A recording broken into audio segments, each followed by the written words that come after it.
Hello मेरे प्यारे बच्चों, तो कैसे हो आप सब लोग। आई होप कि सब अच्छे हैं, मजे में आ रहे हैं और पढ़ाई कर रहे हैं। आज हम करने वाले क्लास 10th की मैथ्स की, जो हमारी कंटिन्यू चल रही थी और वही चलेगी।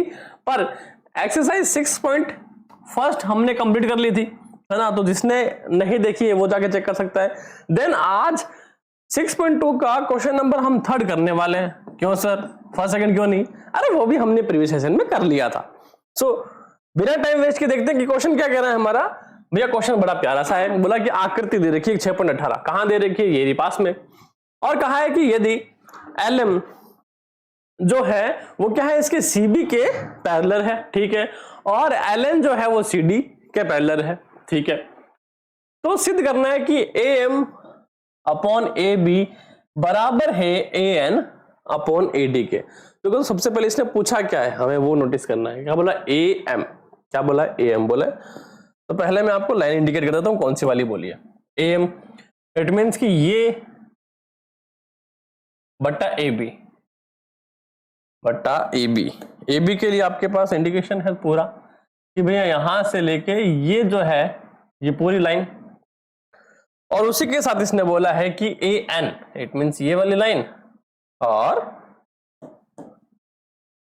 ये वाली जो है वो इक्वल है। और अब जब हमें पता लग गया कि इसने पूछा क्या है, सॉल्व कर लेंगे। कोई बड़ी बात तो है नहीं हमारे लिए सर, बहुत छोटी सी बात है। छोटी बात कैसे? सबसे पहले इस वाले को उठाते हैं, AM अपॉन AB। देखो AM अपॉन AB कौन से वाले की बात कर रहा है? ये ऊपर वाले त्रिभुज की बात कर रहा है, इस वाले त्रिभुज की बात कर रहा है। तो ले लेते हैं। देखो सबसे पहले बात करेंगे कि त्रिभुज कौन सा है, A B और C। त्रिभुज A B C में क्या दिया गया है? दिया क्या गया है कि LM जो है ये वाली पैरेलल है CB के, मतलब इस वाली लाइन की पैरेलल है, ठीक है। तो ये हमें क्या है, दिया गया है। इट मींस कि दिया गया है। क्या दिया गया है? LM जो है वो पैरेलल है CB के। अतः यहां एक आती है BPT थ्योरम। सर ये कौन सा नया फंडा है? क्या कहते हैं इसको? आधारभूत समानुपातिक प्रमेय। क्या कहते हैं? आधारभूत समानुपातिक प्रमेय, बेसिक प्रोपोर्शनल थ्योरम, इसी का नाम है, ठीक है। अब इसके अनुसार क्या होगा कि त्रिभुज के अंदर हमें जो रेखा दी गई है वो क्या लेंगे हम कि AM अपॉन MB। क्या लेंगे कि भैया AM जो है अपॉन किसके? MB के, ठीक है सर। आपने ले लिया। बराबर किसके हैं कि भैया AL बट्टा LC के। क्या है?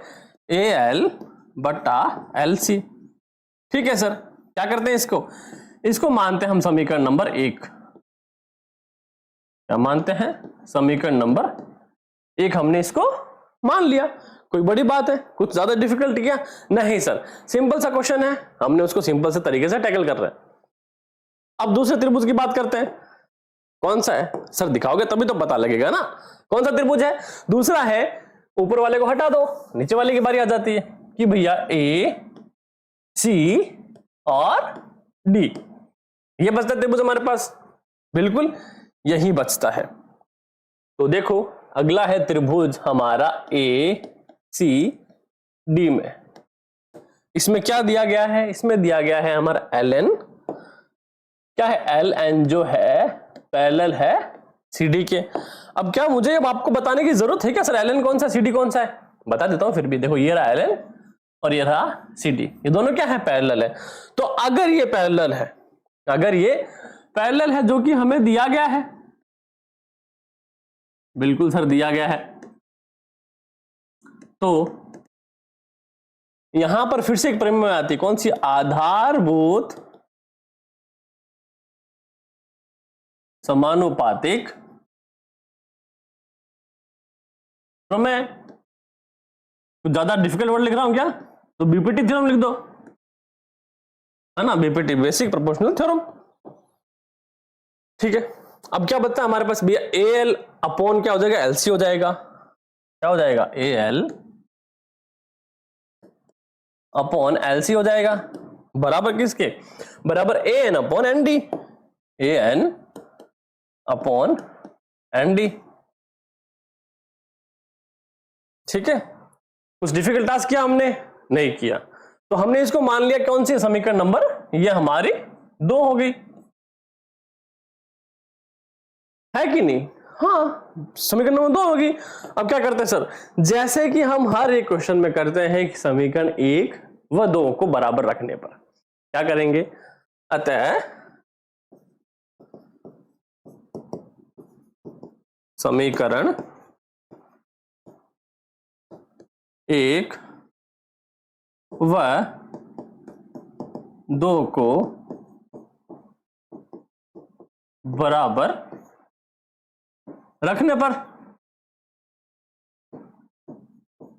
अब समीकरण नंबर 1 क्या थी हमारे पास, कौन बताएगा, सभी बताएंगे सर। समीकरण नंबर थी ए एम बटा एम बी, की ए एम बटा एम बी बराबर थी ए एल बटा एल सी, ए एल बटा एल सी, और हम बराबर किसके रख रहे हैं, समीकरण नंबर 2 के, कि ए एल बटा एल सी बराबर ए एन बटा एन डी। तो अब देखो, क्या देखो सर, इक्वल इक्वल है, एक जैसी है, तो बराबर वाली को करो फिनिश।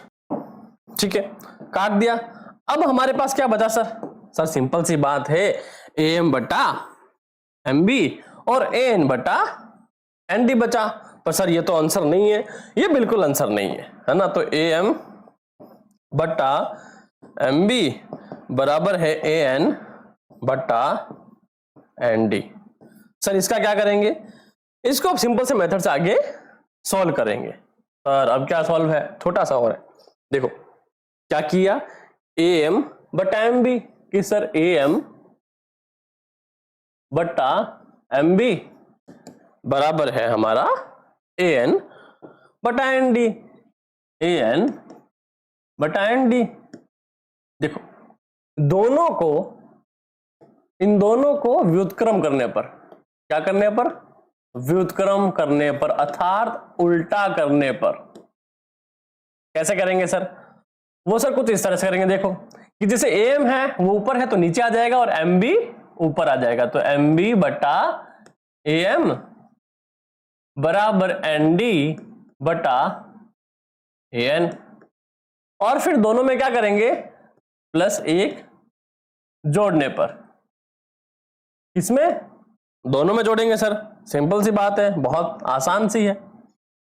अब दोनों में एक जोड़ेंगे किस तरह, देखो कि एम बी बटा ए एम है ना, उसमें जोड़ा +1 बराबर एन डी बटा ए एन, उसमें जोड़ेंगे +1।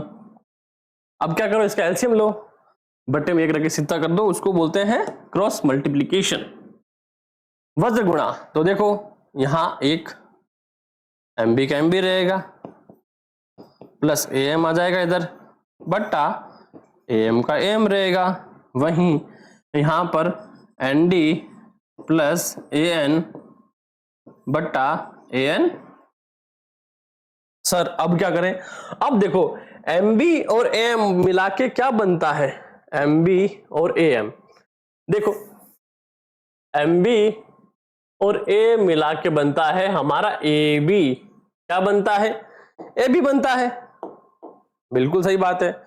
तो ये बनेगा हमारा ए बी, यहां लिख देता हूं मैं, देखो ए बी बट्टा ए एम, ठीक है, और बराबर एन डी प्लस एन मिलके क्या बनेगा, एन डी प्लस एन मिलके ए डी बनेगा, क्या बनेगा, ए डी बनेगा। तो यहां क्या लिखना है हमें, यहां हमें लिखना है कि भैया ए डी बट्टा ए एन। अब अगर आपको याद हो तो कि सर हमने यहां पर क्या किया था, अपोजिट किया था, है ना, तो अपोजिट किया मतलब इसका हम पे एक उधार है, उधार है तो क्या करेंगे, वापस इनको उल्टा कर दो।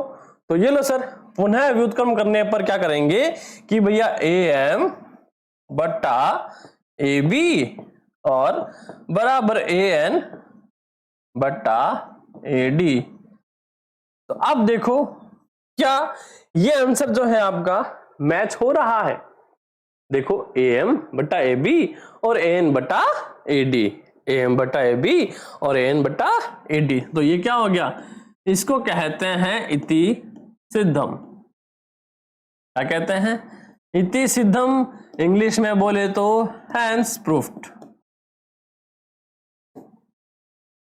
ठीक है, तो इतना आसान सा ये कॉन्सेप्ट था, ज्यादा कुछ मचमच है नहीं इसके अंदर।